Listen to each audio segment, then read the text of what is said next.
Hello. This is Adam. I'm Lindsay. That is Lindsay. This is You Are Not Your Own by Alan Noble, Belonging to God in an Inhuman World. And this is the long video, the last long video. We're covering chapters 6 and 7. Sorry for the delay. All sorts of crazy's been happening. If you want to know some explanation of that, watch the short video too. But I'm assuming you've already watched it, so we're not going to waste the time on doing that. This is the long video. And this is going to be the last one we do. We were going to do a live. I know we promised you the live, but we're just not going to do it. It's chaos. Life is chaos right now. We're going to be a couple of weeks in Pennsylvania here. If you're in ministry, you know how summers are the busiest. They are. So we had the very, very best of intentions, and we paved the very, very best road to hell in those intentions. But next month, we want to go ahead and tell you, we're going to be covering this book, Tom Wright, God in Public, How the Bible Speaks Truth to Power Today.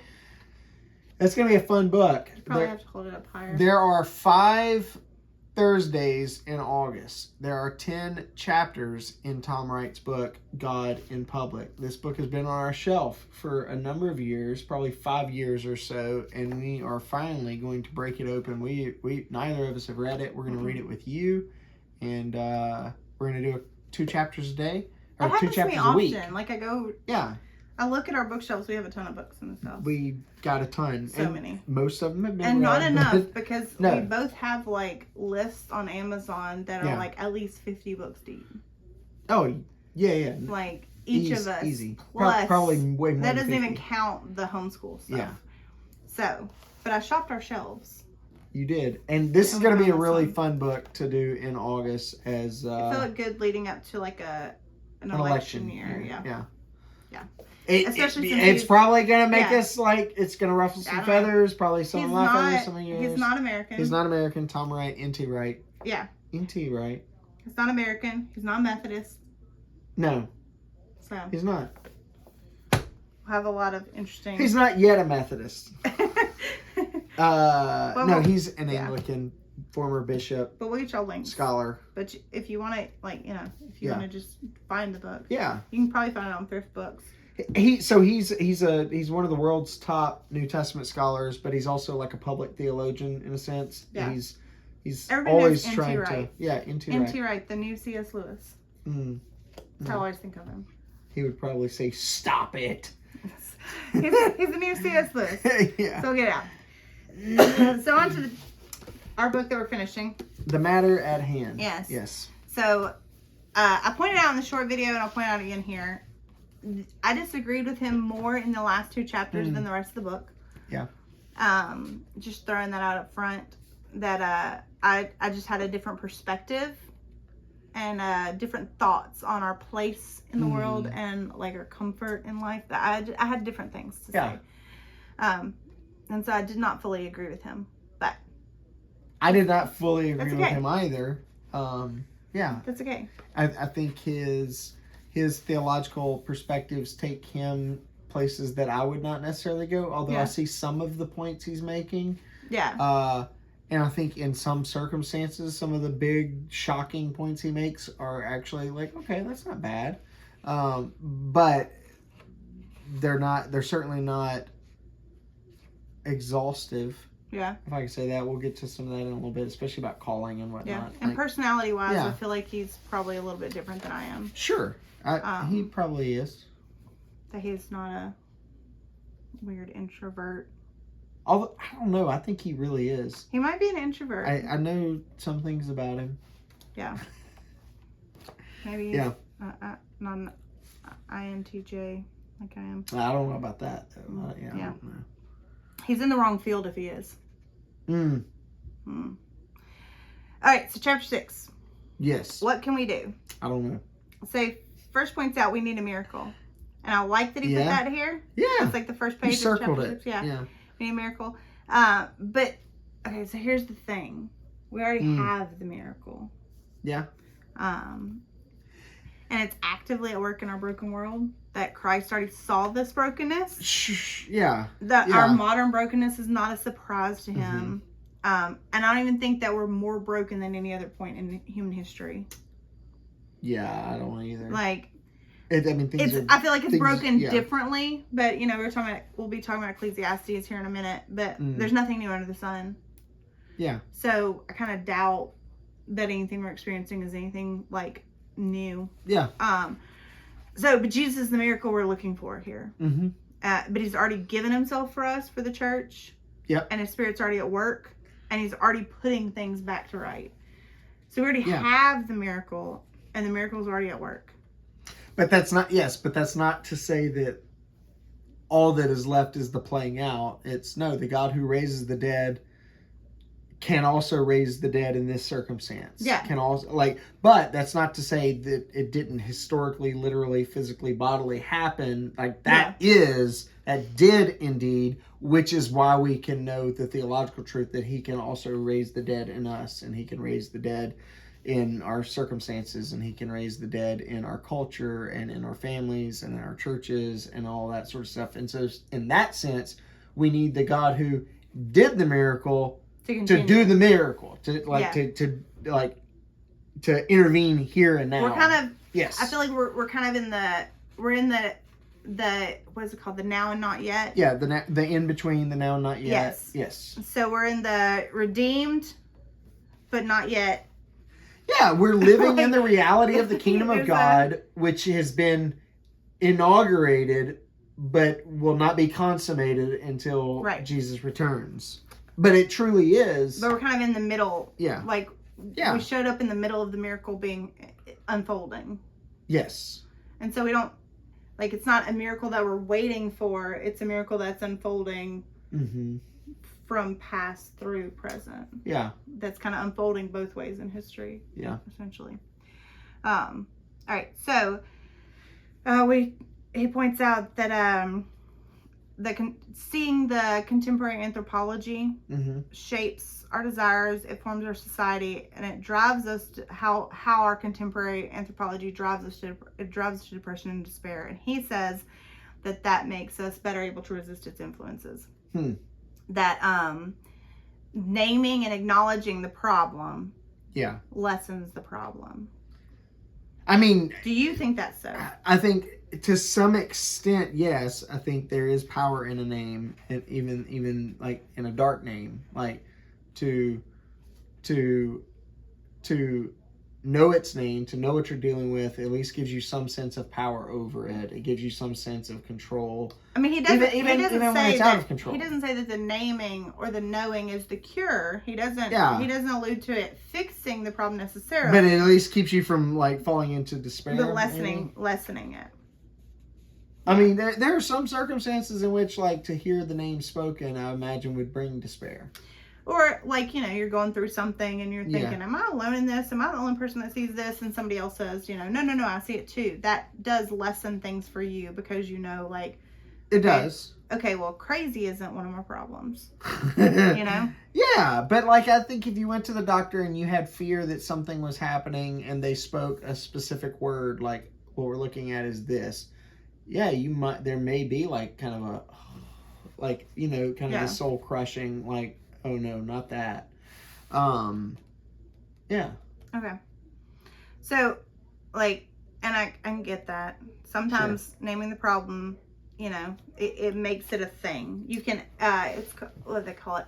Think in a solution-focused brief therapy calls it externalizing the problem. Yeah. You make it its own thing, so you can refer to it over there, right? Yeah. And you're othering it, but you've got the name, which, like I said earlier, that gives you some, power over it in the sense of I know what I'm dealing with, right? Yeah, and it's not this over there; it's this, right? But in this situation, I feel like defining the problem made the problem seem bigger and insurmountable. Yeah. That I feel like I would be better off thinking that I'm one self-help book away from a solution than from just living in the existential despair of this is just it. Yeah. You know what I'm saying? Yeah. That's just me personally. I'd rather it's almost like not a false hope, because I do think that there's true hope. That God is working and God is at work. And that is a true hope. So it's not a false hope. Yeah, you're not talking about like That Pollyannish I'm looking optimism for. at No. all. Yeah. But, Because I know you, that's why I say at all. Sometimes a false hope is better than no hope. Sure. Yeah. Yeah. Yeah. And I know it's easy to look at our world and see how broken it is and how much darkness there is, and to think like, oh man, there's so much angst and our culture's rotting. There's a lot of goodness too. There is, and the thing is like, we're not living in the ancient Near East where I have running water. Well, yeah, but not even just that, and but chocolate. like I have where chocolate. where the thing that is prized above all other things is your ability to like wield power over someone else. Right. Where that is the epitome. Ancient history might makes right. Period. Without a doubt. And we're not there.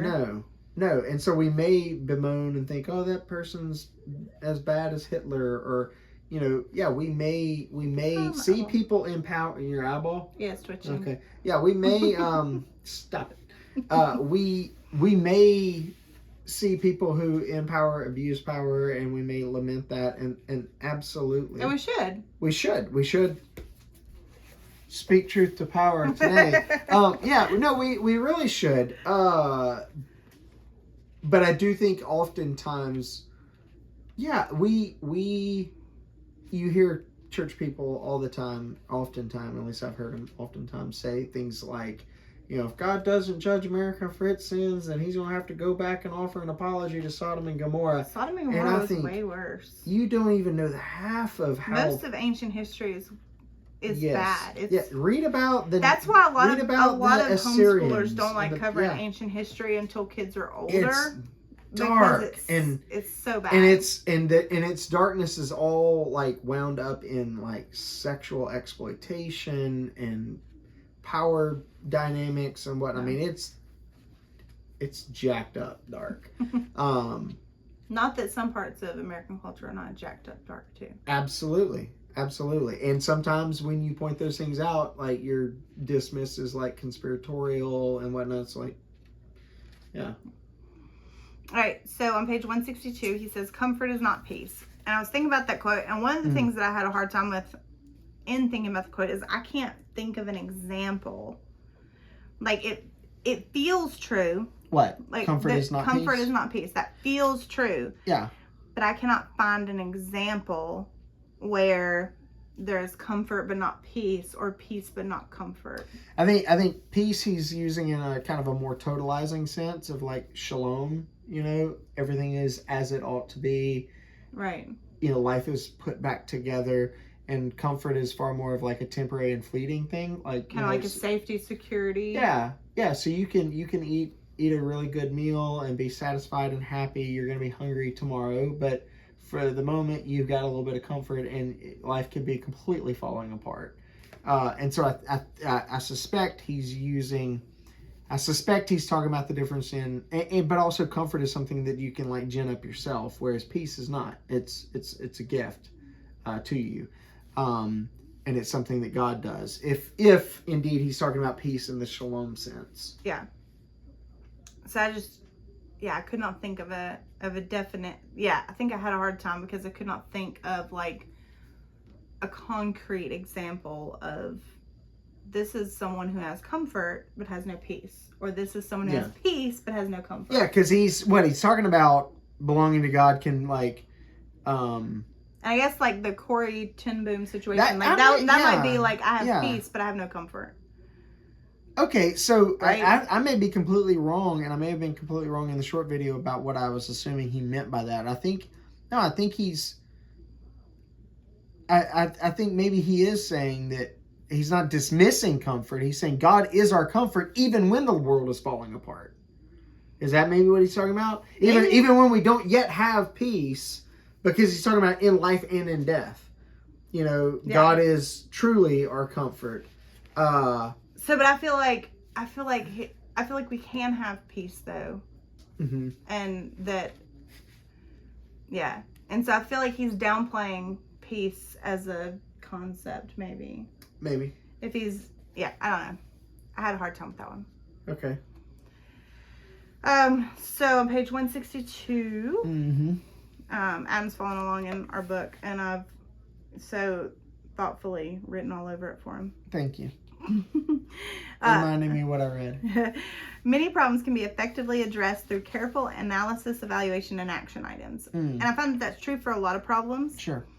And like, I find it funny when people can't find solutions to like easily solvable problems just because they're not able to like stop being emotional about it and just like look at it. Yeah. But not all problems work out that way, right? Sure. So Steve De Chazar. Oh, okay. He is one of the founders of Solution-Focused Brief Therapy. Okay. So he says something along the lines of the solution is often unrelated to the problem. And that's really true, especially when you're talking about relational problems. Okay. That if I'm upset with my spouse for whatever it is, you know, whatever it happens to be that I'm upset about today. What did I do? I don't know. What did you do today? Often the solution is rebuilding our connection as a couple. It has nothing to do with whatever I'm mad about. Yeah. Right? Yeah, okay. Yeah. Like, so the solution has nothing to do with the problem. Yeah. It's completely separate. You're not even asking like, hey, you did this, undo that. Right. It's, you did this, I need you to hear me, feel me, and like, let's go on a walk and talk. Yeah. Let's connect. Oh, okay. Teenagers often they start acting out toward their family because they start getting engrossed with their phone. And the problem is how they're talking to their mom, how they're treating their siblings. But the solution is take away the phone. Yeah. Like. Yeah. The solution is you need to step away from that device because and let your brain the problem that we breathe see is often not the problem that really is. Okay, so is it like the difference between like underlying problems and the presenting symptoms? Yeah, like a symptom and an actual problem. Although both are problems, but sure. Sometimes we get kind of caught up in it. So I was wondering if in this, he talks about that many problems can be effectively addressed through the careful analysis, evaluation, action items, but like that this is not one of them. Like, if it was maybe that we're just too in the middle of it. But he also talks about that addressing it or looking at it, like analyzing it, lessens it too, to some degree. But I don't know. I feel like that those things do help for some problems, but I feel like a lot of this, they're talking about you are not your own. Like, this is essentially a relational problem because it's your relation to God. And so essentially the problem is your relationship with God, and that solution is different than whatever's like the depression or the seemingly endless rat race. Like, those are like, you get uncomfortable with those because you're made to be in relation to God and doing the things that has for you to do. Yeah. Kind of thing. So he talks about having grace for our neighbors and ourselves, that's kind of the place to begin with this giant problem that the book has presented. So we talked about it a little bit in the short video, that I'm naturally more gracious to others than I am to myself, that I tend to not give myself grace. And I tend to be the opposite. I'm very, Right. So, like, typically if you have bad driving, you have all the grace in the world for your own bad driving because you know why you did the thing you did. Yeah. Right? Like, you just, like, you don't use your turn signal. And like, Adam never uses his turn signal because everybody should know what he's doing. No. Why would I be in this parking lot if I'm not trying to park? I don't use my turn signal in parking lots more often than not. But I always use it when I'm like turning down a road or something. I use it even like sometimes leaving our driveway. But it's the same thing. It's you're giving yourself grace because like you understand, you know where you're turning. I'm in a parking lot. I'm trying to park. You know where you're turning. Yes. You know where you're going. Yes. So everybody else is supposed to know that. Everyone else who is also fighting with me to find a parking spot should know I'm about to turn into this parking spot that's available. Yes. So yes. But we tend to not give ourselves grace on things that are, I guess, more relational. Like, I don't know if you're that way or if it's just me because I'm very harsh with myself. But if you're overly tired and short with kids, like if I'm overly tired and short with kids, like out for weeks, it will bother me. Yeah. Like, but if a friend of mine did the same thing, I'd be like, dude, hey, the kids are being little jerks. Your kids are hellions. Like, of course you haven't slept all week. You haven't had any food in like 12 hours. Like, of course you were short with them. Like, but with yourself, you're like, but I shouldn't have done that. Right. Yeah. But with myself, I'm gonna beat myself up. So I think you have to learn to give yourself the grace that you give others in those situations. Yeah. But in like the other situations where you tend to give yourself more grace, you have to learn to give others that grace that you would give yourself. So, but I don't think that when you're talking about giving people grace, that they're talking about making excuses or allowances for your sin. Yeah. Right? So I once read a book, a parenting book to review, and she was, it was a bad book. Okay. But she like talks about like basically losing it on her kid, like out in public, and was like, well, but we're all sinners. And so, grace. Yeah. And I was like, dude, like you sinned. Like there should not be a lot. Like you sinned. You have things you need to do now. You need to confess. You need to confess. You need to confess to your kids. Apologize to the kid. Yeah. You need to like apologize to anybody that saw your outbreak. Like you have some serious repentance to be doing. You can't just be like, grace. Yeah. We're all covered in grace. Like it is not grace to leave people in their sin. It is not grace to leave yourself in your sin. No, grace pulls you out. Right. So if, like, in the situation of giving your friend grace, because if your friend is really being a tyrant to her children, like, I'm not going to do any favors by being like, it's fine. You know? If I'm a good friend, I'm going to have to say, like, you're being ridiculous. You're being ridiculous. Like, this is not normal people don't do this. That's what I used to say all the time when I worked in a psych ward. That was, like, the common phrase, because they'd be like, Nurse Lindsay, and I'd be like, normal people don't do that. I know that sounds weird in this setting, but if you've worked with 70 schizophrenic men all at the same time, you get it. So when learning to give people grace, taking grace, that sort of thing. You got anything else to add to that before we move on to the next little bit? About being more gracious people. Adam tends to be. I tattooed it on my hand because I need reminders to be gracious. Like I'm not naturally a gracious person, but I've gotten better at being gracious with other people, but not so much with myself. But I've gotten a lot better. I used to be a lot harsher with people. A lot harsher. You don't say. Yeah. I don't put up with mistakes, and I don't bear with others well. And so I've been learning.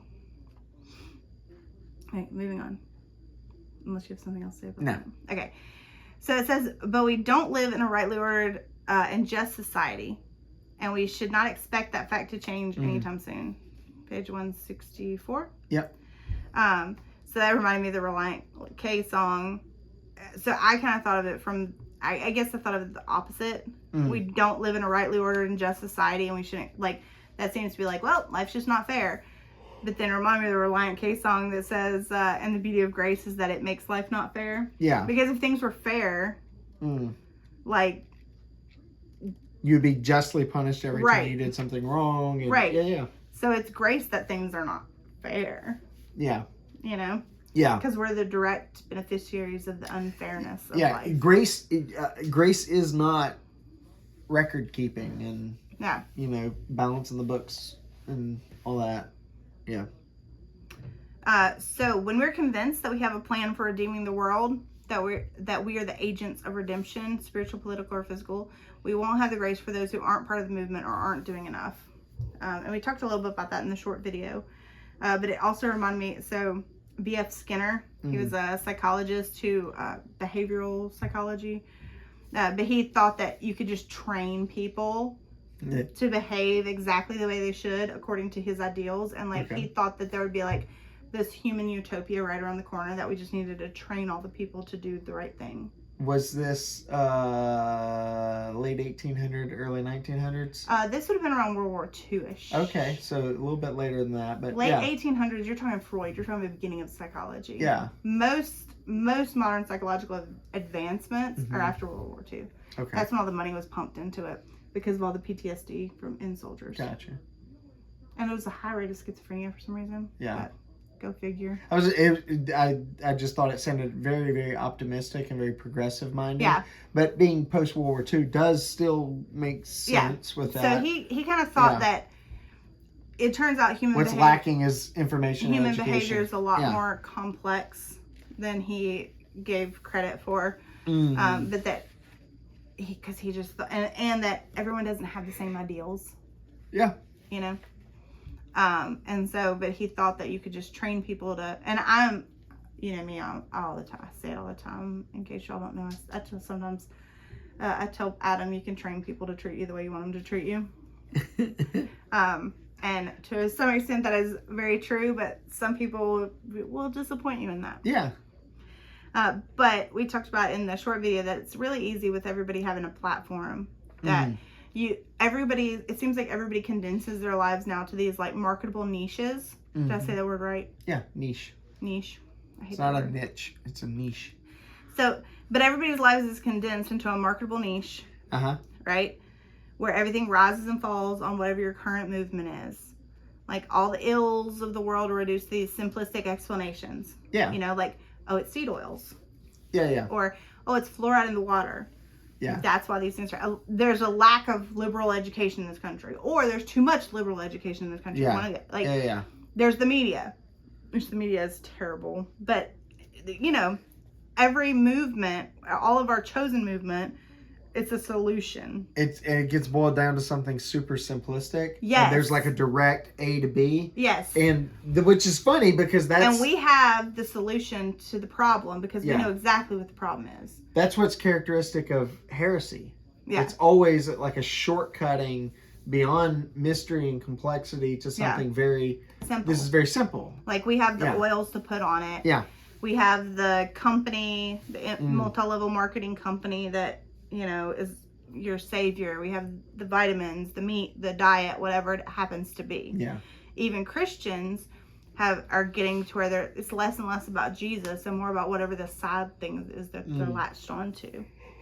And I think that Christian, the bit that comes after Christian in people's lives has become like the most important part of their identity. Christian is now just the adjective. Yeah, Christian has become the adjective, but they're really something else instead of Christian being who you wholly are, and all these other side things. Christian artist, a Christian personal trainer, I'm a Christian investment advisor. I'm a Christian. Yeah. I'm a It's not that the adjective has hardly any weight because of the whatever it is that. Like, you don't identify with the adjective as much. Yeah.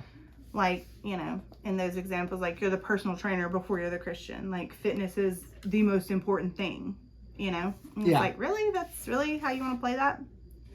But it's easy because, like, all of our social media is set up for us to do that. Yeah. And, you know, he talks about defining yourself. And so we choose to define ourselves that way instead of defining ourselves as the church. Yeah. All right. So then he talks about some levels of coping, or some methods at 165. Some methods of coping are inherently sinful, some are self-destructive, some are addictive, but some are just less good choices. Yeah. Not bad choices, but they're just less good. Yeah. And we touched a little bit on the last two chapters. Alexander Solzhenitsyn. Yep. Said that the line between good and evil doesn't fall like on national boundaries, something to that effect, but through every human heart. It's not this party or that party. It's right through the heart. Yeah. Every human heart. Yeah. We try to otherize it, or Right. And so we talked a little bit about that, about how some coping mechanisms are good, some are bad. A lot of it's in the heart issue. I mean, some are just bad, right? Yeah. Anyway, you got anything to add to that? We talked about that in the car the other day. Yeah. About bad coping mechanisms, good coping mechanisms, and what we were talking about. Ketamine therapy for depression. Yes. And like, yes. okay, like if you accept that Prozac and Paxil and Zoloft and whatever antipsychotics now, because they've kind of moved toward that. If that's okay for depression, like, and now you've got ketamine therapy for depression, which, I mean, the studies show that it works. And that's the date rate. Yeah. Ketamine is roofies.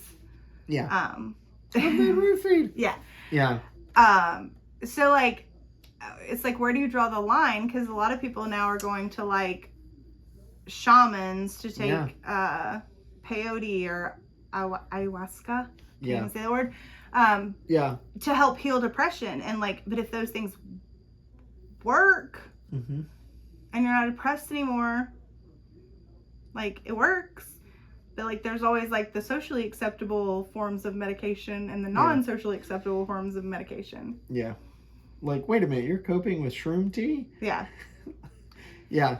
And like, some of that comes from like, when I worked in the operating room, like, I walked around every day with cocaine in my pocket. Yes. But that was okay because the doctor was using the cocaine. You were a runner. You were a cocaine runner. Yes. It was, for the record, it's for ENT surgery. Cocaine, liquid cocaine, they would soak like cotton things in liquid cocaine and shove it up the nose to stop bleeding because it constricts blood vessels. So it had a medicinal purpose, but like, there's like clearly like it's the exact same thing, and often there's a socially acceptable way to use it and a non-socially acceptable way in to early use it. modern psychology, weren't they all, many of them, like cocaine users? Oh yeah, Freud was big on cocaine. Yeah, like, it's prescribed. Darwin actually worked on with another scientist and had like a big like project about the benefits of cocaine.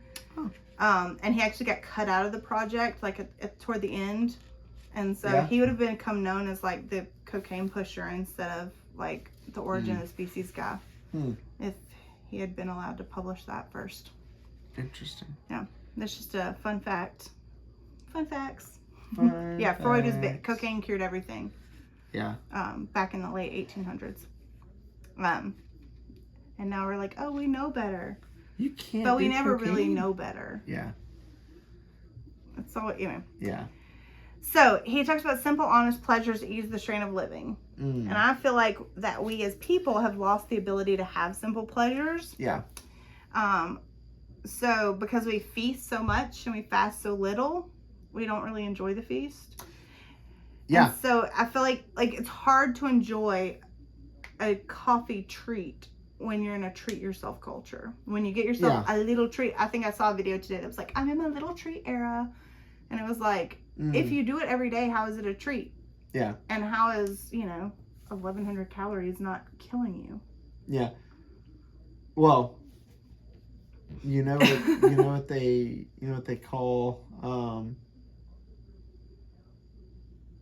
call always feasting, never fasting.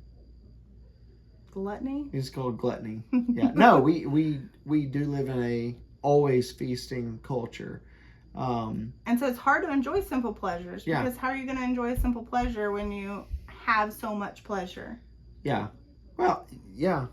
I mean, you're right. So I said we often don't stop to enjoy simple pleasures because they aren't really worthwhile things, and it's not efficient. Like, when was the last time you took a Sunday afternoon drive?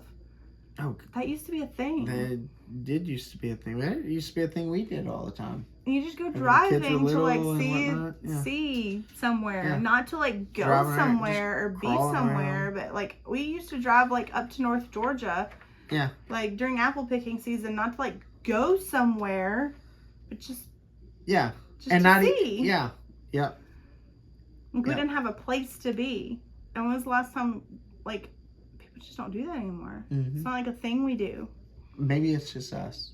Yeah, maybe everybody else is. But I feel like gardening is a good example because I feel like I either need to be growing something super useful or something perfect. I can't just find pleasure in whatever happens. Yeah. A few flowers. My roses right now are not cutting it on my enjoyment scale. Yeah. Even though there might be a really pretty bloom, every time I see the really pretty bloom, I'm like, look at the rest of it. Look at the lack of foliage. Yeah. Why is it orange now instead of yellow? Why have my yellow roses turned orange? Mm.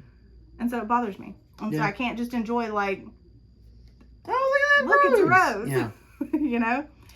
Yeah. But I do feel like having kids and spending time with them brings some of those simple pleasures back. Yeah. Like, you see a baby like getting excited about squishing dirt between their toes.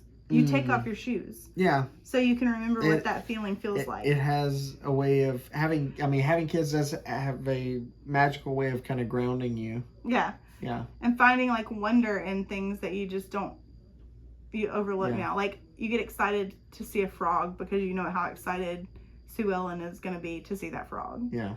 You know? Mm-hmm. And so it's like a simple pleasure type thing.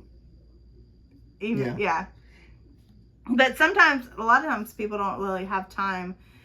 Like, you feel too busy, you know, or letting the baby play in dirt is not what you want to be doing because they might get worms and they're going to get dirty and they're going to need a bath. And, you know, you see the work involved instead of just enjoying that they're enjoying. Enjoying that they're enjoying. Yeah. Yeah. So that's one of those simple pleasures things. You get any other examples of simple pleasures in the ways we do or do not take them? Yeah.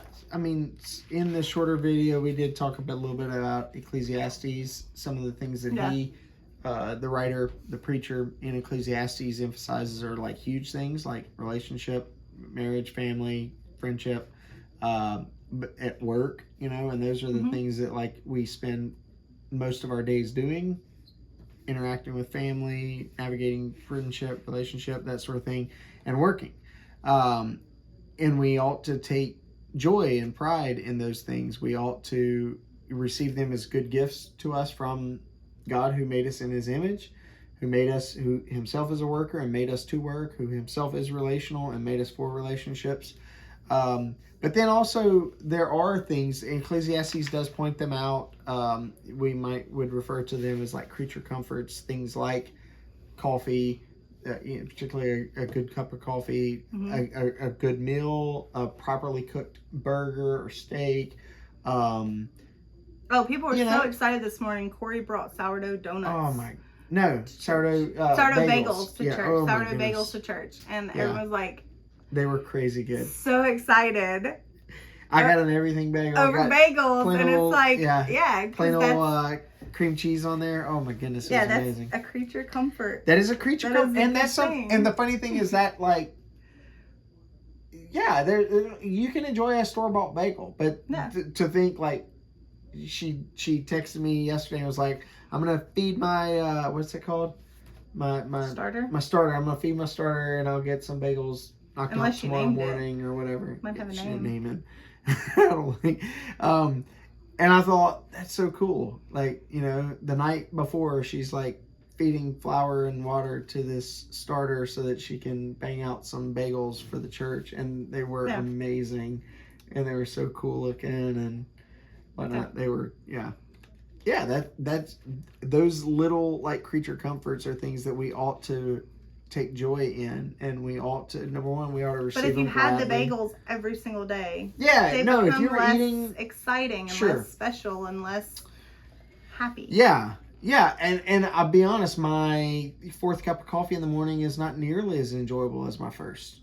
You know, my first is like, oh man, like it's like Doritos. Only the first Dorito is good. Beyond that, it's every like, Dorito after that is not good. And you're building up the clunk on your fingers, and you're like, yeah. And so I feel like you should eat one Dorito. Just one. Because that first one's the only one that even counts. Lay's motto used to be, bet you can't eat just one. Yeah. It should be, you probably should just eat one. Just eat one. Yeah, if you're going to eat a Dorito, just have one Dorito. And I like Doritos. I do like Doritos, but that's hilarious. Oh, Imogene would be dying to hear you say you like Doritos. I enjoy them. I know they're terrible for you, but I do enjoy them. I rarely have them. But. So he says that none of these joys can justify our existence, define our identity, give life meaning, determine our values, or grant us belongings, but they can give us comfort, the comfort of pleasure, and as gifts, they're good. I think he was kind of wrong.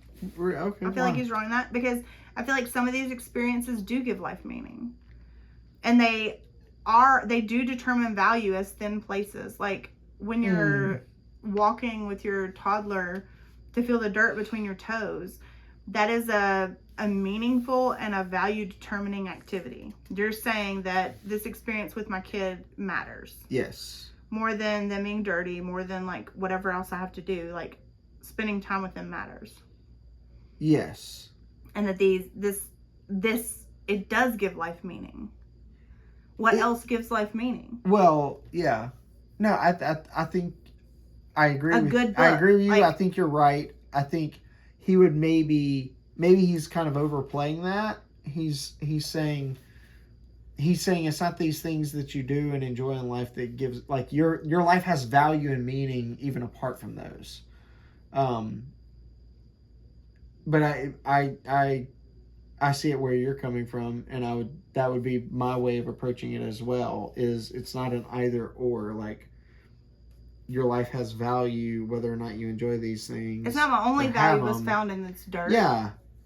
It's being in the dirt matters. Yes. And it gives me value and it gives me meaning. Anyway, so one of the examples he used was marriage as being a gift. Mm. And he specifically uses the example of marriage and then says, hey, these things don't give you identity. And like, it absolutely gives life meaning and determines your values and grants you belonging. Yeah.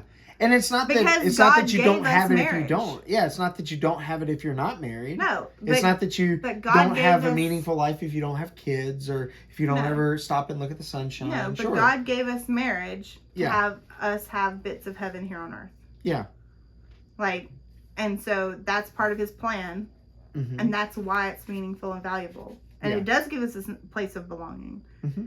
Like, that is the number one place you find your belonging is in your family. It's your literal belonging. Even Paul, there are multiple times when the Apostle Paul says that you don't belong to yourself. He's built this book around the one you belong to God, or you belong to Christ who gave himself. But also he does tell wives and husbands, hey, you don't belong to you. You belong to her. Hey, you don't belong to you. You belong to him. Yeah. Yeah. And so I do feel like that was one of the areas where I disagreed with him. I think And I feel like he made comments that just oversimplified to prove like a point that he was making, and I feel like they were just not quite right. what he was quite what he was. Yeah. And and we do often do that. Yeah. It's specifically. I think he would identify himself as an evangelical. Typically, we as evangelicals do we oversimplify things in trying to make a point, and maybe we go a little too far. And So he then on page 167, he says, you almost certainly have no idea whether they're delighting in the gift in gratitude to God or out of selfish desire. And we talked about a little bit of these heart issues before, that we can't really know what it is for other people. But I feel like that's just what sin does. Yeah. Like it just twists what's good into bad. That I feel like it's a discussion to have about sin, because I don't think that it's like, oh, these, it's talking about like what people are enjoying as like simple comforts and things. Yeah. Right, and so it's all about sin is taking something good and in the wrong way, the wrong time, or the wrong intent. Yeah, like you eat because it's necessary to live. Eating is good. Food, in our house we say food is fellowship. Yeah. But gluttony is a sin. Yeah. But gluttony is not always overeating. It can be particular eating. Yeah. Sex is good, but fornication. Yeah. Adultery. Right. Pornography. Yeah. But like the sin of gluttony is in the heart. And so you can't really see the sin of gluttony. Yeah. Right. There are times where you say, well, that's obvious. But I think that's crossed the line. Yeah. But C.S. Lewis points out in Mere Christianity that is it Mere Christianity or was it Screwtape Letters? I think it's Screwtape Letters. There are two types of gluttony. One is the overindulgence, and the other is like the all I want is just this, and it's like the particularizing. Yeah. So it's possible to be gluttonous in the sense of just overconsumption, but then it's also possible to be gluttonous in the sense of only these types of things are Yeah. the things that will suffice you, and you become just a miserable person to be around because Right. your particulars are so imposing and whatnot. And there are some sins that are they're out there for everybody to see. Like everybody can see them. Yeah, like, we all see it. Yeah, when teenage girls get pregnant, everyone sees it. Sure. You know, Yeah. and you don't. Unmarried teenage girls. Yes. Joking. Normally, people don't get married when they're in their teens I anymore, did. but you did. I guess that's not anymore because we've been married 21 years now. So. Yeah. That's a long time ago. But so some sins are out there, others are more hidden, and I feel like the hidden ones are probably more dangerous to your soul because they're hidden. Yeah. Yeah. You think you can keep them that way. Yeah. So he talks about our coping strategies, which we talked about in the last couple chapters, I believe. Yeah. He says, and just because your coping strategies might be more socially acceptable doesn't mean they're better. Well, I feel like that we talked about that even early on. Yeah, earlier in this section. Yeah. And I think we all think of our coping mechanisms similarly. Similar to like addictions. Like I can quit when I want. I don't need it. It just helps me get through the day. Even things that are not necessarily super demonized, but like, could you leave your phone at home all day? Like, could you like, if you were going to get coffee with a friend, could you like put your phone at home and leave it? Me? Yeah. Well, no. Well, anybody. You guys are here. Anyone particularly. I mean, so yeah, no. Could you leave your TV off for a whole week? Ooh. And those are like coping mechanisms that are just like. I think I could. Acceptable. Yeah. Could you not buy yourself a treat? I said for a fortnight, just because. For a fortnight, because I like that word. Yeah. Could you not get yourself a treat for a fortnight? Could you like go 2 weeks without just getting yourself a little something? A little something to make you happy. A little happy. Yeah, Adam's mom called it happies. Yeah. And so, like, some of our, but it's all this, like, it's the same. Like, we would demonize, like, someone that can't not drink for a week. We'd be like, why does that guy smoke all the time? Yeah. Yeah. Right, but you can't, like, your thumb gets twitchy if your phone's out of your hand. Yeah. We have our addictions that we are comfortable with, and we have our addictions that we get to demonize and otherize and whatnot. And we look down on people who smoke. We look down on people we do not who look down on people than who are addicted to soft drinks. No. Or, addicted to junk food or whatever. Or coffee. Yeah. Yeah. Hey. Just not following you. Yeah.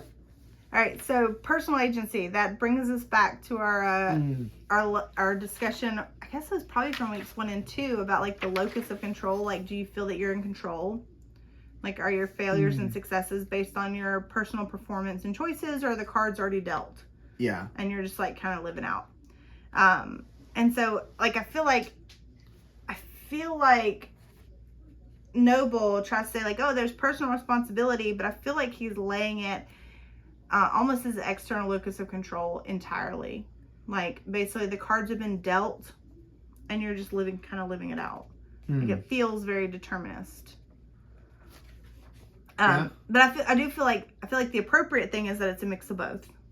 Okay. Right? Yeah. Like, not everything is in my control. If I thought that it was, I'd be a narcissist. But not everything is outside of my control. Mm-hmm. Right? I can control my behaviors, my actions, my thoughts. There are things you can emotions. Control. Like, I can control how I respond to things that are outside of my control. Yeah. Right? So I feel like it's kind of a both situation.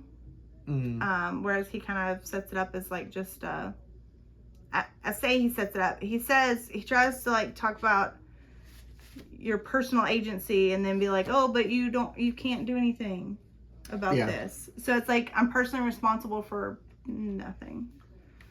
Yeah. I feel like that's kind of the route he was going at. And so I feel like that some people do need to acknowledge that God is God and I'm not, and I need not try to control so much. Like, typically anxiety is a control issue. Yeah. It's a feeling that I have to control everything, and I feel out of balance when like the cracks in that show, because you can't control everything. Yeah. Right? And then I feel like some people need to start kind of stepping in and taking some more initiative. Like, stop seeing themselves as a constant victim. I feel like that's more of a depression issue.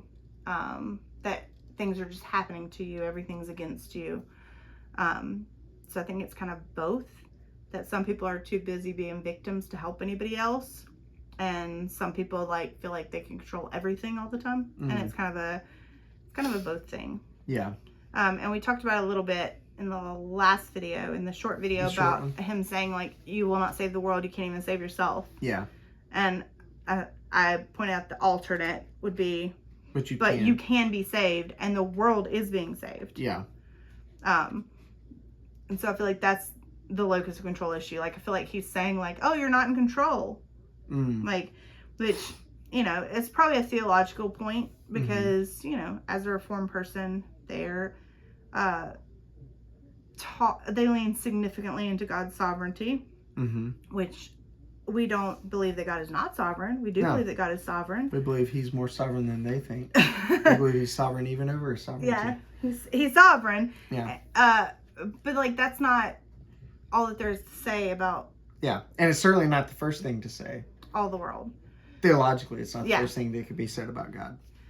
And so that there is personal responsibility, that we are called to, Yeah. We're called to good works. Faith without works is dead. And so it's not just to sit back and, well, I am who I am.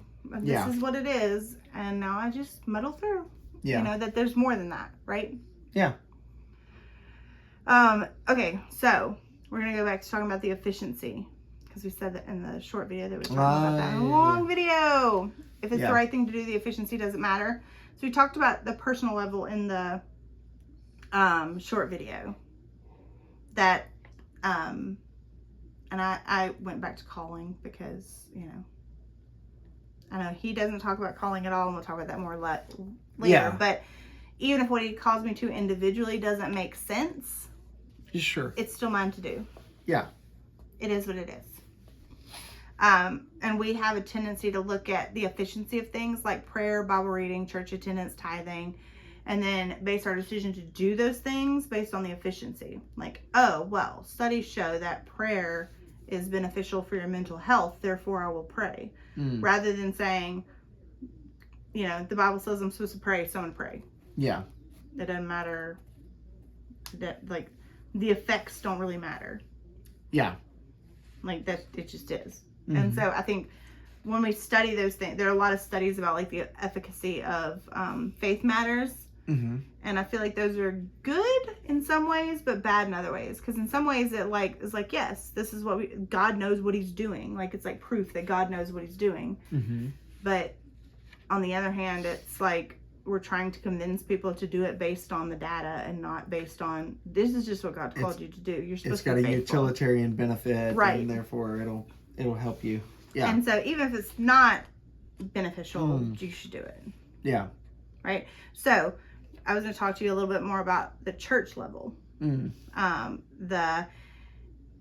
it's the right thing to do, the efficiency doesn't matter. So on a church level, like we talked about this a little bit before, but like, what's the line, of efficiency to make it worth the effort? That we tend to run churches like businesses. But the church doesn't have the same goals as businesses do. Yeah, and like I understand, like there are some business aspects of right. the church operating. It has budgets and whatnot. And, but we have different goals.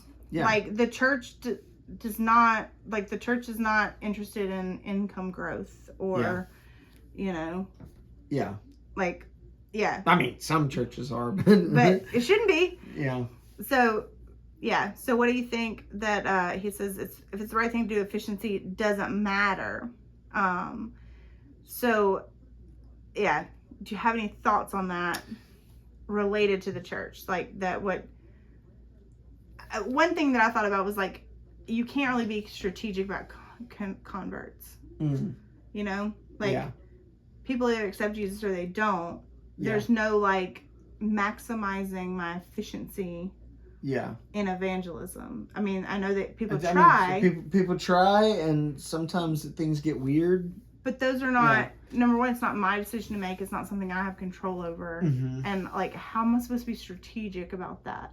I mean, you can be strategic at creating opportunities. You can be strategic at trying to, pour yourself out into the community. You can be strategic about, like, growth initiatives and things like that. But, yeah, there are things that, like you can't control, like how many people are going to come to faith, how many, or how diverse. Our goal is to have 20 baptisms. It is so this weird year. for me when churches say that diversity is a goal. Yeah. Because I'm like, how would you ever go about achieving that goal that wasn't super sketchy? Yeah. And some churches are diverse. Sure. And that's because God has given them diversity. Yeah. But I feel like it can't be a goal. Well, I assume you're talking about a particular type of diversity. I mean, a church is going to have its diversity regardless, even if they're all like the same color or whatever. Right, or the same age. The same age generally. There's going to be a natural diversity within that. We just happen to get obsessed with the things that our culture gets obsessed about. Right, and that so we get DEI. Politicians and whatnot it tell us we ought to be obsessed about. I mean, any gathering of others, there's going to be otherness. There's going to be diversity. Right. It doesn't matter whether and diversity is a good thing because that's what God made. Yeah. Like God did not make sameness in the world. He made things diverse. That's part of the body being composed of many parts. Sure. It's I just wonder, like, sometimes I feel like we get very focused in the church on efficiency because of our limited resources. Yeah. Because we don't want to waste what we've been given. If we pump this kind of money into this outreach initiative, how many families are we going to get out of it? Because otherwise it's a failure and a waste of money. Because we need more families in order to sustain more long-term, like, well, so that's the question is, does the church... Just think not the church, but like think a church, a local congregation. Does a local congregation exist to grow itself and to perpetuate itself? Yeah. Or does it exist for some other reason? Yeah. So we kind of get into that a little bit. He talks about your obligation is faithfulness, not productivity or measurable results. And so I feel like the church kind of gets into that a little bit. And I've heard the quote, like, healthy churches grow. And I'm not saying that they don't. But the example is always like, if a healthy marriage, they're going to have kids, right? Yeah. Like healthy things procreate. Sure. Right? Yeah. But so does cancer. I was going to say cancer grows it grows rapidly. So I feel like we've kind of seen enough with mega churches and things to know that growth Mormonism grows. Yeah. I think Islam grows. Right. I think we've seen enough to know that growth isn't like the line. Yeah. You know what I'm saying? Yeah, I have said before that healthy things grow. I've said I think a healthy plant bears fruit, especially if it's fruit-bearing plant, I mean, so if it's just poison ivy, no, it may not be bearing fruit. But fruit-bearing plants bear fruit when they are healthy. But the fruit that we're supposed to be seeing are the fruits of the Spirit. And how do you measure love and joy and peace in people's lives? How can you measure goodness and faithfulness? Like, I mean, those things you got to be sometimes creative with it, but I think you can, I think you can come up with metrics. I think there are non-tangible things that are just immeasurable. Yes. Although I do think that also some of the fruit that the Lord wants to bear in our lives, specifically if you think about, like, I'm the vine, you're the branches, so John chapter 15, I don't think he's exclusively talking about the fruit of the Spirit. I do think he's talking about, like, replicating your life into the lives of others, which is going to bring conversions, new births. It's going to bring that sort of stuff. And so that's But there that also again, brings when about where I feel like Noble fell short in these chapters. Yeah. Is, you know, he doesn't talk about, he talks about community in like the community sense, but he doesn't talk about the whole, I'm pouring myself out for others. Yeah. You know, that kind of aspect of life in Christ. That I'm not filled to be a full vessel. No, you're filled to be poured out. I'm filled to be poured out. Like, yeah. And so, I mean, yeah, you think of yourself more as a funnel? A conduit. But it's not really a funnel so much. Yeah. Yeah, as it is just, You're intended to be a river, not a reservoir. Yeah. I feel like I was just thinking about containers that's like, it's more like trying to like pour a gallon of sweet tea on a plate. Like I feel like there's so little that can hold and so many places for it to just go everywhere. Like it's not like streaming in a specific spot, you know. You know, talking about the parable of the sower, you know, just throwing out seeds, like throwing them on. Why is he throwing seeds on the rock? We'd be like, what the freak? He's wasting seeds. Yeah. But some of them grew. Some of them, yeah. And so, like, is the sower being wasteful? Like, anyway. So he then says on page 169, for us, there's only the trying. The rest is not our business. Yeah, he's quoting T.S. Eliot there. Yeah. And I feel like that is, to some degree, true. Yeah. But I also feel like we spend so much time deciding what we're going to try at. You know? Yeah. We don't just do the things that God's put in front of us to just do. You know, because we're like, that's a crazy thing to do. Yeah. Oh. Like it's funny because one of the Theology Thursday books, one of the first Theology Thursday books the women did, was The Gospel Comes with a House Key. Is that Butterfield? Yeah, because it's the idea of like being hospitable and having people in your home, and like for some people that is just no. Yeah. But I'm thinking it's the thing that's right there in front of you to do. It's like the thing that's literally on your front doorstep. All you have to do is invite it in. Yeah. And like people are so against doing it. Because they're like, oh, it's not efficient. That's not what my house is for. That's not how I want to live my life. My house is my haven. Yeah, my house. Yeah. And so it's just interesting. He also said, what did he say? It's not difficult to work courageously when you believe that your actions will turn the tide and bring about change. It's another thing altogether to courageously, I missed something. To act courageously without the expectation that you'll change the world. So I think that Noble and I disagree here, because I feel like when you follow Jesus, all the things he's calling you to do and the place he's calling you to go, there are world changing. Everything he's calling you to do is changing the world. It may be some even if it's changing the diapers is changing the world. Yeah. Like it is. Think about how much the world changed by the gospel of Jesus on the lips and hands of his followers. Like even like you personally, like how much your personal life has changed because of his followers. You know, nobody came to Jesus by themselves. Yeah. You know, I know you like to say like nobody has a belly button, but like everybody has a belly button. Yeah. Like no one came to Jesus entirely alone. Yep. It's always with his people. And how is that not changing the world? It is. It may not be the remarkable, grandiose, like, you know, goes viral type change that we want to see and we're accustomed to seeing. And maybe that's what he's trying to prepare us for disappointment and protect us against becoming jaded and growing cynical. That like, because we day in and day out faithful service is hard. I'm not saying it's easy.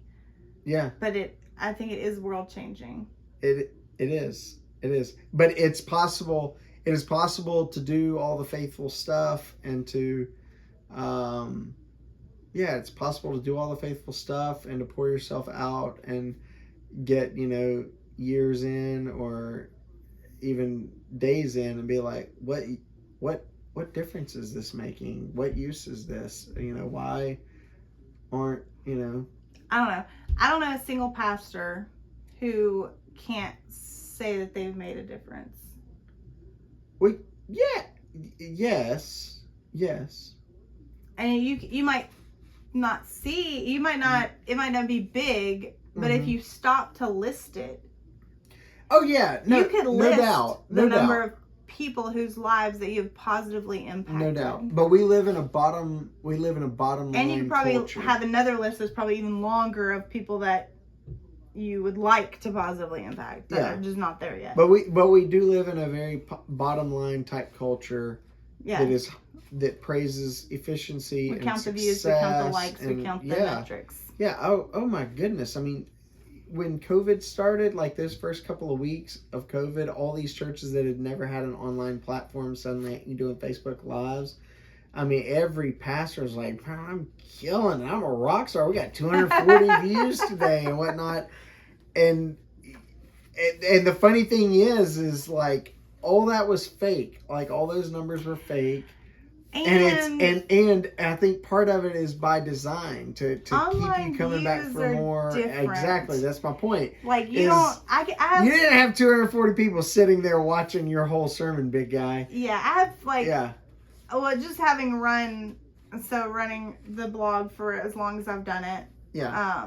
I have had huge months, but on average, I have between 2,000 and 3,000 readers. Yeah. A month. Yeah. That is. And times it's been a lot more than that, and that is tiny in the internet. 2,000 to 3,000 readers a month is teensy weensy. You can't. Yeah. It's not the same as having 2,000 or 3,000 people sitting in front of you listening to you, or even 2,000 or 3,000 people buying your book.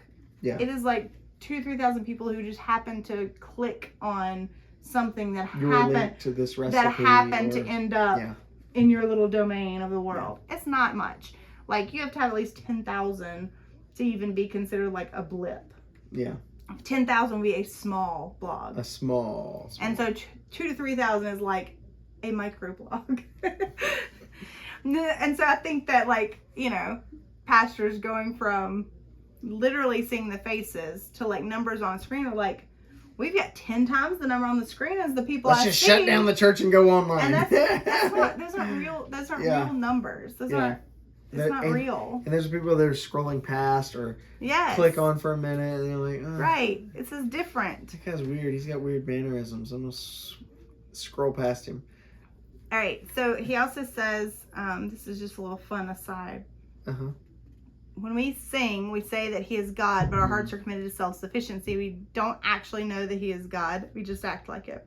So I was just thinking through a bunch of the songs and praise songs that we sing that we don't really mean the words. Gosh. This would make a really fun camp game. But so one of them was, of course, Oceans. And that's one we've literally never sung as a church. No, we've never done it. Yeah. But Spirit lead me where my trust is without borders. Come on, you don't mean that. Wherever you may call me. Yeah. For the summer or for a week. For 2 weeks. It is well. Yeah. Whatever my lot thou hast taught me to say, it is well with my soul. Really? Not always. Great is thy faithfulness. Morning by morning, new mercies I see. All I've needed, thine hand hath provided. Because we live in a culture of excess. Yeah. I remember you telling me about talking to someone who was like, I'm going to quit doing what God's called me to do because when I quit doing what God's called me to do, suddenly I have all this extra money. I'm making more money. Yeah.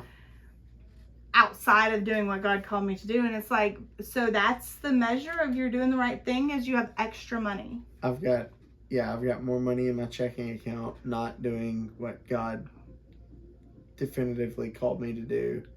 Yeah. That's it's God providing for your needs wasn't enough. You needed excess, and now not doing it, you have excess, and so you're like, oh, see, God's providing for my needs. It's God was providing for your needs. And what it if wasn't enough for you? And what if that blessing is not from the Lord?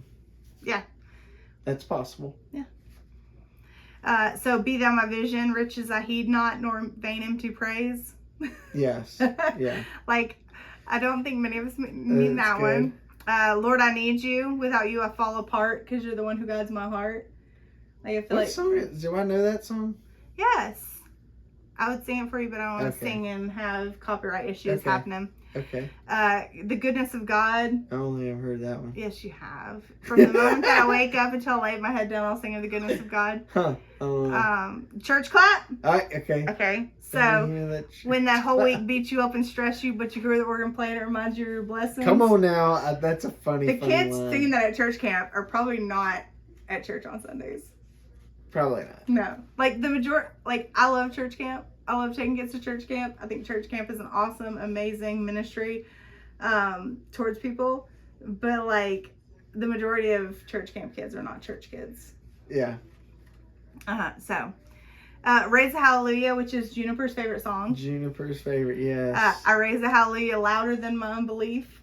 Yeah. Yeah, that's one that That's we probably don't remember that. That's a good line. Probably don't mean that one. God Really Loves Us. That's a Crowder song.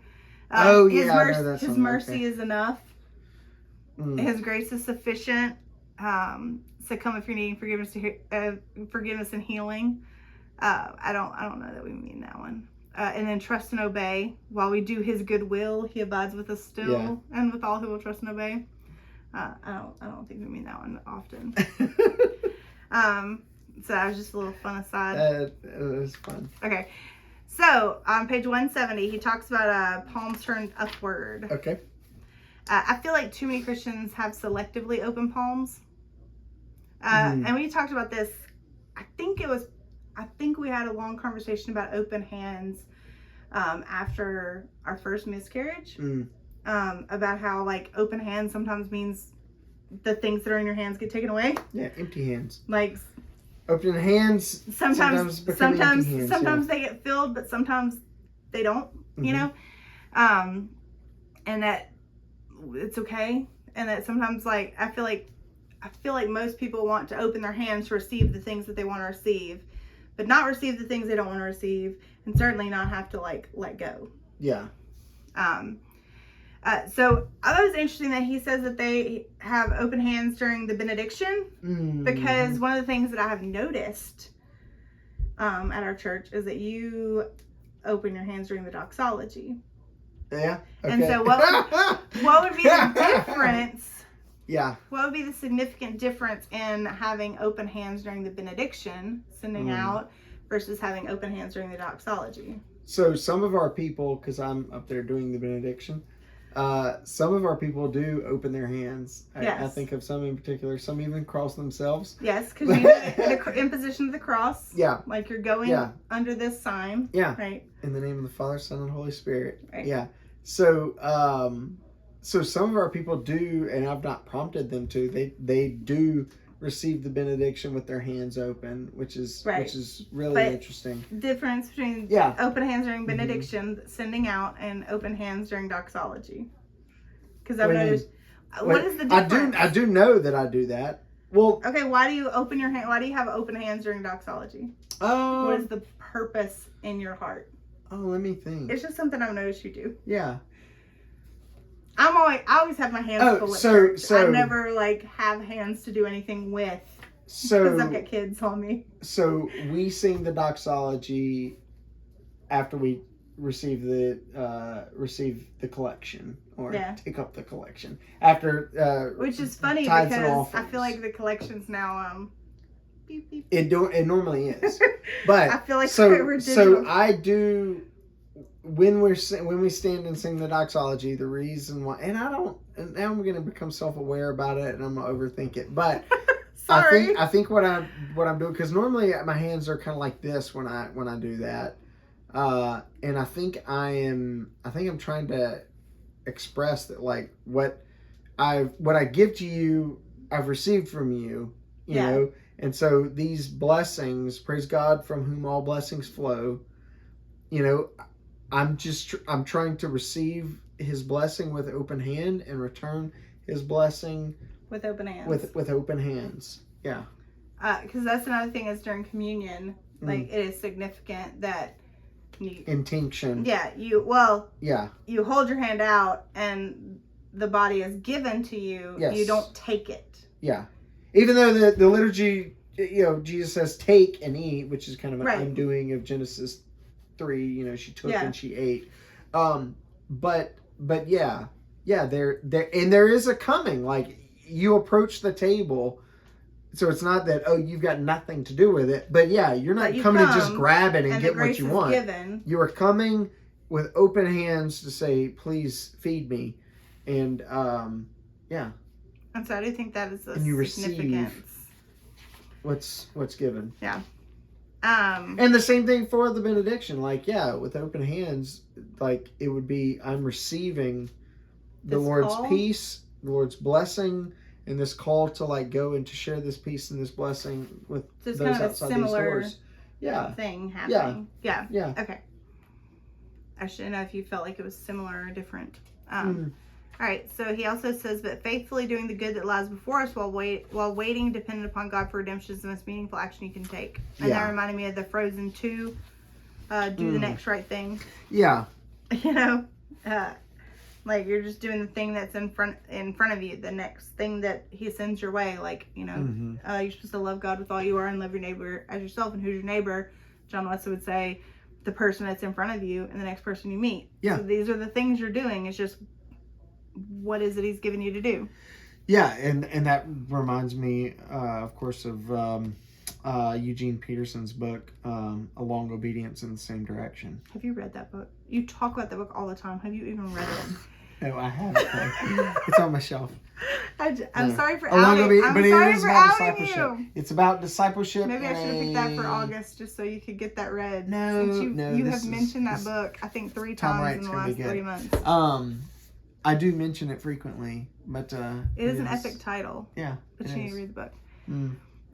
So he says I think it's subtitled something about discipleship in an instant culture or something. Yes.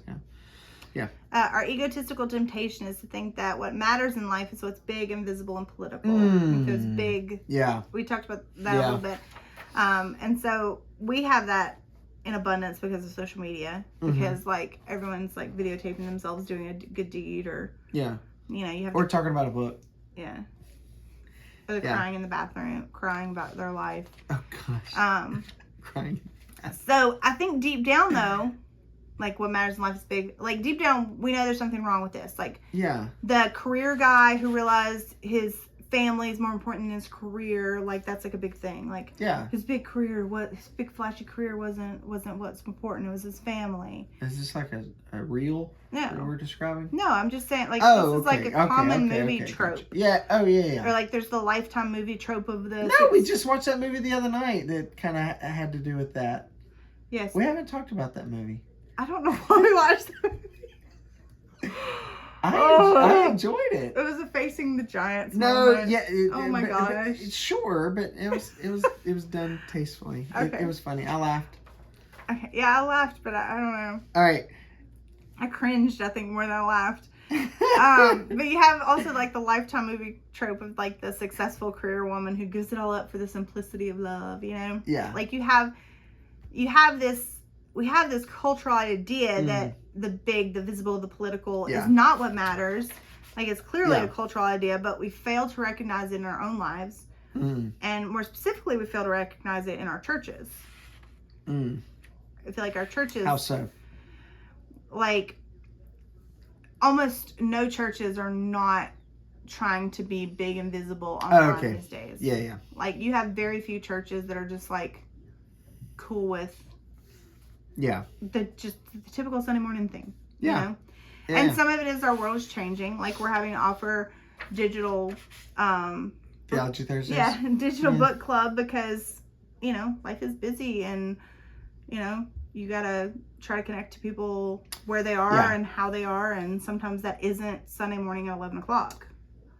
But I think a big difference is that a tool to help facilitate some other relationship that's already existing, like with the elderly and iPads and whatnot. It's not iPads, it's the elderly and social media. Well, social media, but I'm envisioning one particular old person and I know who delivered Meals on Wheels. And I know we've talked about this who before, had an iPad, and that the difference between the elderly and the young people with social media. The young elderly people tend to have positive benefits from social media Yeah. because they use it to facilitate relationships that they already have. Young people tend to have negative impacts from social media because they use it to replace relationships they don't have. Yeah. And so there's a difference. Andy Crouch described it, the difference between a tool and a device, I think. Yeah. The tool is something you wield. A device is something that wields you. Yeah. It's acting upon you. You're not using it to mediate. It's both of them are mediating things. Yeah. And the Apostle Paul, one of the things Andy Crouch talked about in his book, which I did read, The Life We're Looking For, is the Apostle Paul effectively uses mediated relationship. Yeah. He writes letters. Right. But he writes letters to people, most of whom he knows. And even those that he doesn't, because of someone he knows who's asked for that letter to be written, that sort of thing. He's got a connection. And when he can go personally, like with the Corinthians, he will go personally. He will be there. It's the difference between a device and a tool. Yeah. So God did not call you to be successful. He called you to be faithful. And I personally struggle with this one. Like intellectually, I know it. But I always think that if I'm doing something and it's not successful, I'm doing it wrong. Yeah. Like I have a hard time with doing things. I'm an idealist, and all of our I have a hard time with doing things poorly. All of our like measurements of success, going back to that line from page 174, all of our like measurements for success are what's big, visible, political. Yeah. Like our understanding of success within the local church is, I often say, buildings, budgets, butts in the seats. Like those are the things that we only ever count and measure for success. How are we doing successfully? Those are the easily measurable things.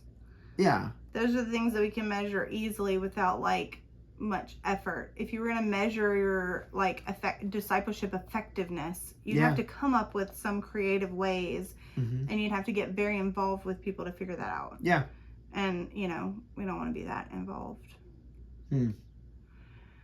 So he says our task is to represent him in the heart of the city. So he is saying that we're responsible for something and responsible to do something, even though he tries to say that we're not. He's quoting Jacques Ellul there. No, I was not going to even attempt to say the name. Jacques Ellul. Yeah. I would say the name sounds, I guess it's kind of French. Yeah. So you would have a better way of saying it than I would. Yeah. You just got to be really lazy with being near Cajun. Near Cajun? I'm not a near Cajun Southerner. More of a near Appalachian Southerner. So, far too many evangelicals have begun their work advocating for justice and righteousness in their community or nation, only to abandon integrity for pragmatism when they don't see immediate results. And that reminded me of like the zeal of new converts.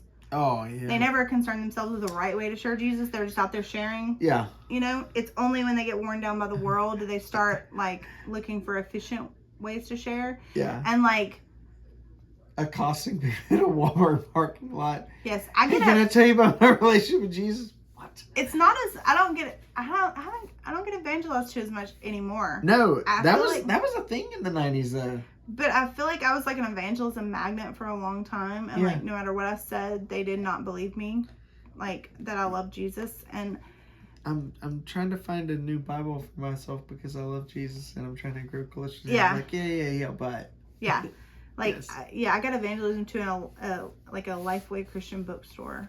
Like, why am I in the Christian bookstore, guys? You were literally looking at Bibles too. I know. Anyway. So it's only when we get worn down we start looking for the efficient things, and like yes, there are efficient ways to evangelize, and yes, there are probably off-putting ways to evangelize. But people that are newly found Jesus, they just want to share him, right? They just want to like get out there and like share what they found. Yeah. And then I guess people that have known Jesus for a while are like, oh, it's the day-to-day slog, like Yeah. You kind of get worn down in the living. Yeah.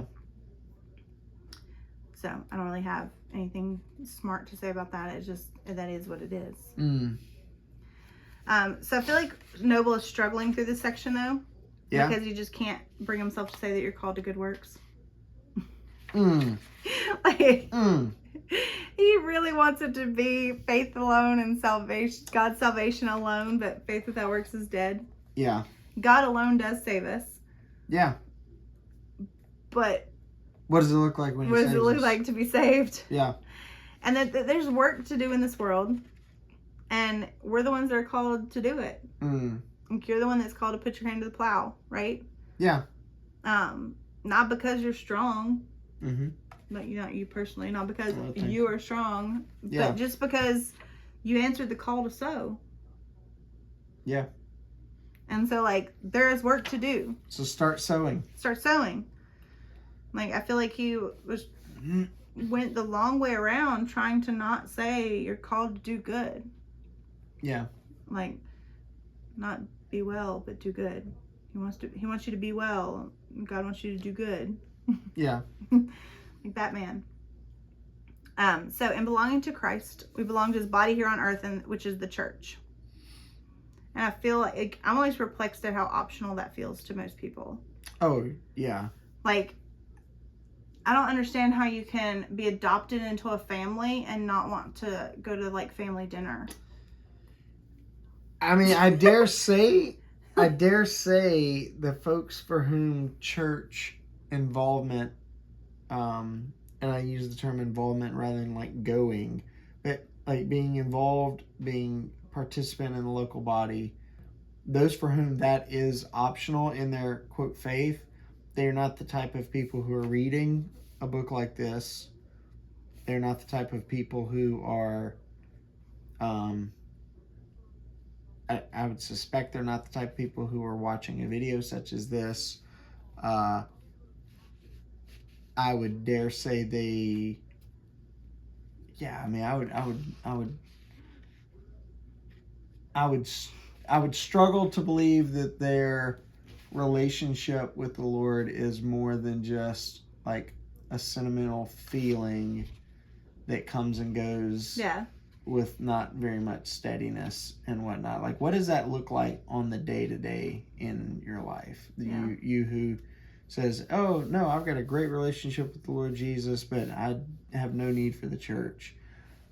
What's that relationship look like, really? Like, day-to-day, and like, tangibly, what's that really look like? We know, because we were in ministry, we know better than anybody how, like, messed up the church can be sometimes. Yeah.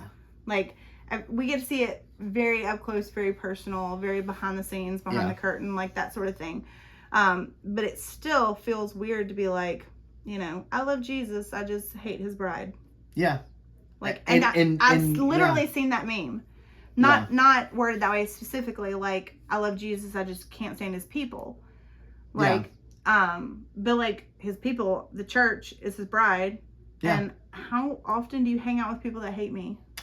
Well, that's the point I frequently make is it's really hard to have a relationship with Jesus when you refuse to be around his spouse. Yeah. Like, I mean, yeah, there may be relationships in which like you've got like, you know, you've got a corporate job and you and your boss spend a lot of time together and whatnot, and they just happen to not ever be around your spouse until they're at like company Christmas parties. Bless you. But if it was a coworker who's like, I really love this relationship with you, God, I'd love to spend time with you outside the office and whatnot, but your wife better not ever come around. I can't stand that lady. Yeah. That'd be like, wait, what? Yeah, it feels weird. It'd be really hard to have a relationship with someone. And you're not going to be around them very much. Yeah. So yeah. And like, I feel like we know, like, more intimately than most people, like, how, like, the church is. I'm not saying the local church is easy. It's not easy at all. It's not even perfect a lot of times. Like, and you're, like, working to, like, try to make it better. And, you know what I'm saying? Yeah. Like, sometimes it depends on what you mean by perfect. Super infuriating. Yes. So you've got that T-shirt that says "This is the good life," and every time I see you wearing it, you wore it a couple of days ago. Every time I see you wearing it, I think, no, these are the good old days. These are the good old days. That's right. Yeah. The good. That would be another quote. Yeah. these are the good old days. Every time you walk into the room you did the other day, I was sitting right there working at the computer, grading, and then you walked in wearing that, and I was like, she's wearing that shirt. And because I thought that's commentary on me. It's commentary on us. It's commentary on our nasty, messy house. It's commentary on the fact that there are glasses and dishes everywhere. Oh, if you guys could see the other side of the table, because we had dinner and then like sent the kids away, and so the dinner mess is still here. If you could see the other chalkboard walls, because this one got wiped right before we. Oh, there's a fat baby over there. Yeah, there's fat baby. He's not happy. But so that is the thing, is like, what do you mean by perfect? Like, do you mean like everything's neat and tidy and everything's always done properly? Well, no. But do you mean like you should be perfect as your Father in heaven is perfect? Well, it's actually a possibility. I was reading in that ethics book. I was reading. Well, that's why you work so hard at it. Yeah. Because you know what it should be. And it's the working and so at that is. It's the working at that is the good old days. It's the working at that is the perfect. Because, you know, when Jesus says, be perfect as your Father in heaven is perfect, he's talking about loving your enemies. He's talking about loving the people that it's really hard to love. And that's what he means by perfect. He doesn't mean know all things, walk on water. He doesn't mean any of those things that we often say, oh, that's just an impossible platitude. He's just trying to give us something to really strive for. No, he's talking about like loving even in the mess, even in the difficulties of it, having that I'm not quitting on you type of love. And not only that, but like, you know, I don't depend upon your return of my love for me to first love you, or I don't depend upon your initiating of the love for me to respond in love to you. It's the perfect love of God. He just gives himself. So I've gone to theologizing and preaching, but that's what you do. Yeah. That's what they pay you for. Yeah. That and praying. So we're not free to pursue whatever brings us the most personal fulfillment. That's page 181. And like in our culture, we would say like, oh, a man that abandons his wife or family for like a younger secretary, that's the epitome of a jerk who's ruining everybody's life. But if how do we even question that as like him living his best life now? Yeah, right. But like other people throwing things away, hurting people for their personal fulfillment, like that's totally cool. If he suddenly identifies as something that he's not. Yeah, if he says I'm a woman, then that's okay for him to put his family through that. And shame on them on them to impose their own burden on him. Yeah. And not affirm him and so our culture in some ways says, oh, you can pursue whatever brings you personal fulfillment, but they don't really mean that. Yeah. And even in the church, like you hear like bad advice like about being personally fulfilled. Like I remember when we got married, like everyone's like, oh, you have to wait a few years before you have kids so that you can like enjoy life. Yeah, you can't enjoy life with kids. Like what? Yes. Yeah, and as if like that's just something that's like supposed to be within your control. Well, yeah, I mean, there were even people who thought that we shouldn't have gotten married. We got married way too early. You haven't experienced life. Don't try naming names. I'm not naming names. I will say a lot of people felt like that I was way too young to get married at 19. Yeah. And I always say I have one regret, and that's that I didn't do it the year before. Yeah. Like it should have come a year earlier. Yeah. They're like, oh my gosh, you're gonna regret this, and I'm like, actually, I do regret this that I didn't do it a year earlier. Yeah. Anyway, that's all I'm gonna say about that one. So if we're not our own but belong to Christ, desiring and pursuing the good of our neighbors, even when they don't agree with what is good, it's our duty. Page 182. Okay. He starts talking about like legislating morality, and like I've heard people say you can't legislate morality, like, but all legislation is legislating morality. Statement. Yeah. Right. You should not drive over 70 because life matters, and you can't like take people's lives by just driving 90 miles an hour down the road and running people off the road. The nature of the entirety of the justice system is that you are legislating morality. Yeah. That's just how it is. Murder is illegal because thou shalt not murder. Right. Well, because thou shalt not murder, or because, you know, that person has human rights and doesn't deserve to be murdered. Like, whatever you believe, you're still legislating the morality. Yeah. Morality upon But that person has human rights is boiled down to thou shalt not murder. Yeah. Yeah. So all legislation is legislating Mhm. morality. Like, Yeah. it's kind of crazy when people act like, oh, well, people who are religious, Or they're always trying to impose their they're values. trying to impose their values. Well, Yeah. all of law is imposing value all of upon these humanists are trying to impose their people. values of life and liberty and everyone's pursuit of happiness. That's just what on me. That's just what it is. Like, but specifically, God's design matters here. Because it's talking about pursuing the good of our neighbors. So what God designed does matter because He defines what's good. Yeah. And He defines what's human because He made humans. He's the maker. Right. The exceptions to something don't alter the design. So we might not want, on page 183, he says we may not want the meaning of marriage to be tied up with children, but it is objectively. And just because some people can't have children doesn't mean that marriage is not about having children. Yeah. Right? And so the exceptions don't alter the design. So when we're talking about what God designed for our neighbors, we're talking about, like, universally what He designed. Yeah. So we're going to move on to him talking about career choice.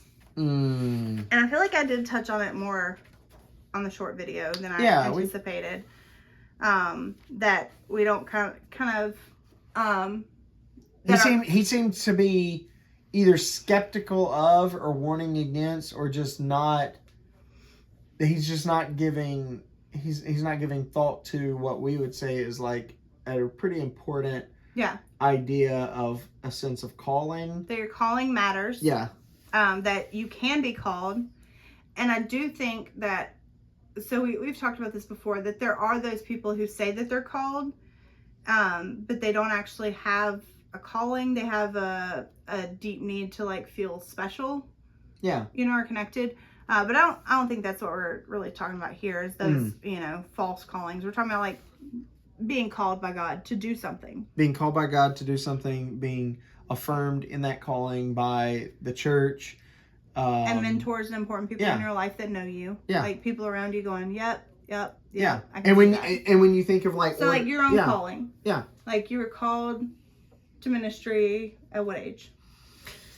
I became aware that I was called to pastoral, to some form of pastoral ministry, probably at the age of, like, 17 is when I really, really realized. And you 16 or so, I started suspecting that maybe, because and a lot of that was the influence of others in my life. I couldn't see it because I was shy. I was. But when you started quiet. Articulating your calling to others, what did they say? They were like, "Oh yeah, absolutely. Yeah, we know this. Yeah, yeah, we know. Yeah, we know what you're called to do. Like, And so, like, when Jesus tells you to go, stay isn't an option. And, like, I would use the example of, like, Jonah. And Jonah's told to go do something. And he's like, yeah, that's not really what I want to go do. Yeah. It is not an option.